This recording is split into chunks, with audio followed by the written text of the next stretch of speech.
வாழை விவசாயிகளின் வாழ்வாதாரத்தை சூறையாடிய சூறைக்காற்று சாய்ந்திருப்பது வாழை மரங்கள் மட்டுமல்ல, வாழை விவசாயிகளின் வாழ்வாதாரமும். 10 ஏக்கரில் காற்றுக்கு முறிந்த வாழை மரங்களுக்கு உரிய இழப்பீடு தர வலியுறுத்தல். கோவை மாவட்டத்தில் கடந்த 5 நாட்களாக அடைமழை பொழிந்து வருகிறது. இந்த நிலையில் அவ்வப்போது மழைவிடும் நேரங்களில் ஆளை தூக்கும் அளவுக்கு சூறைக்காற்று வீசுகிறது.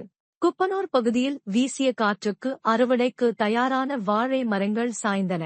இது தொடர்பாக பேசிய தமிழ்நாடு விவசாயிகள் சங்க துணைத் தலைவர் பெரியசாமி, கோவை தொண்டாமுத்தூர் அருகே குப்பனூர் என்ற பகுதியில் மழை பொழிந்து விட்ட நிலையில் திடீரென சூறைக்காற்று வீசியது. அப்போது குப்பனூர் பகுதியில் பயிரிடப்பட்டிருந்த வாழை மரங்கள் முறிந்து விழுந்தன. 10 ஏக்கர் பரப்பளவில் பயிரிடப்பட்ட வாழை மரங்கள் அறுவடைக்கு தயாரான நிலையில் முறிந்து விழுந்ததால் 20 லட்சம் வரை நட்டம் ஏற்பட்டுள்ளதாக விவசாயிகள் குமுறியிருக்கின்றனர்.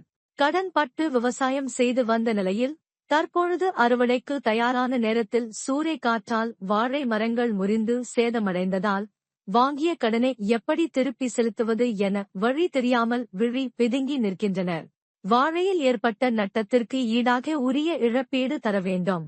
மழை காலங்களில் வாழை மரங்களுக்கு ஏற்படும் சேதத்திற்கு தற்பொழுது தமிழ்நாடு அரசாங்கம் தரும் இழப்பீடு தொகை போதுமானதாக இல்லை. நட்டத்தை ஈடு செய்யும் வகையில் இழப்பீடு வழங்க வேண்டும்.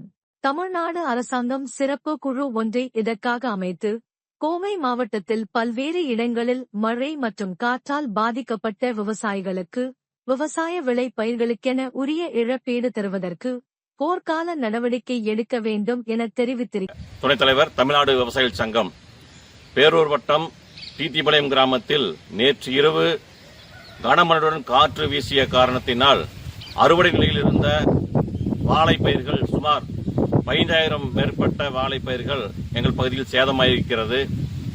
இந்த விவசாயிகள் காற்று அதிகமாக இருக்கும் காலத்தில் பாதுகாப்புக்காக வாழையை டொயின் வைத்து கட்டி ஒரு நிரந்தரமாக அதை நிறுத்துவதற்கான ஏற்பாடுகள் செய்திருக்கிறோம். அதே போல ஓரங்களில் மூங்கல் அமைத்து அந்த மூங்கலில் வாழைகளை கட்டியும் விழாமல் செய்திருக்கின்றோம். இது கிட்டத்தட்ட ஒரு வாழை பொறுத்தவரை எங்களுக்கு 250 ரூபாயிலிருந்து 300 ரூபாய் வரை எங்களுக்கு செலவாகிறது. ஆனால் நேற்று திடீரென்று சூறாவளி காற்று வீசியதால் கிட்டத்தட்ட 10க்கும் மேற்பட்ட விவசாயிகள் பூமியில் 15,000 வாழைக்கு மேல் சேதமாயிருக்கிறது. இதனால் விவசாயிகள் பெரும் நஷ்டத்துக்கு உள்ளாயிருக்கிறார்கள். தமிழக அரசு இது பேரிடர் மேலாண்மையிலிருந்து உரிய இழப்பீடு விவசாயிகளுக்கு பெற்றுத்தர வேண்டும் என்று இந்த நேரத்தில் கேட்டுக்கொள்கிறோம்.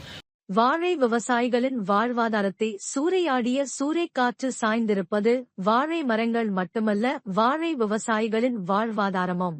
10 ஏக்கரில்